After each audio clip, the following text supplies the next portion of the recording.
Diabetes রোগীরা নিশ্চিন্তে বা পরিমিত পরিমাণে যেসব ফল খেতে পারেন।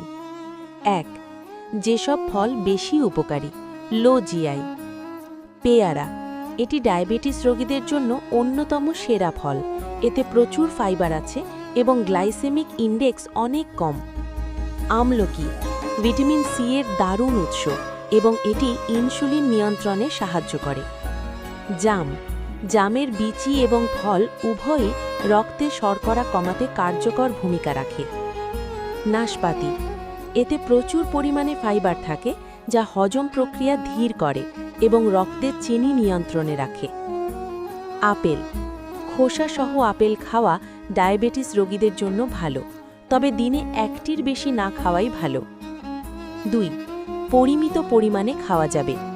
পেঁপে, কাঁচা বা পাকা পেঁপে খাওয়া যায়, তবে পাকা পেঁপে খুব বেশি মিষ্টি হলে পরিমাণ কমিয়ে দিতে হবে।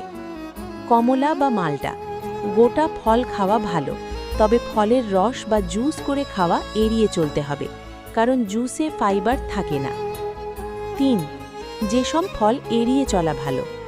অতিরিক্ত মিষ্টি ফল যেমন পাকা আম, লিচু, কাঁঠাল এবং আঙ্গুর, এগুলো রক্তে শর্করার মাত্রা দ্রুত বাড়িয়ে দিতে পারে।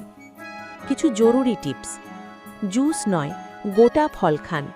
ফলের রস খেলে দ্রুত সুগার বাড়ে, কিন্তু গোটা ফল খেলে তার ফাইবার সুগার শোষণ ধীর করে দেয়। সময়: ফল সবসময় দিনের বেলা বা বিকালের নাস্তায় খাবার চেষ্টা করুন। রাতে ঘুমানোর আগে ফল না খাওয়াই ভালো।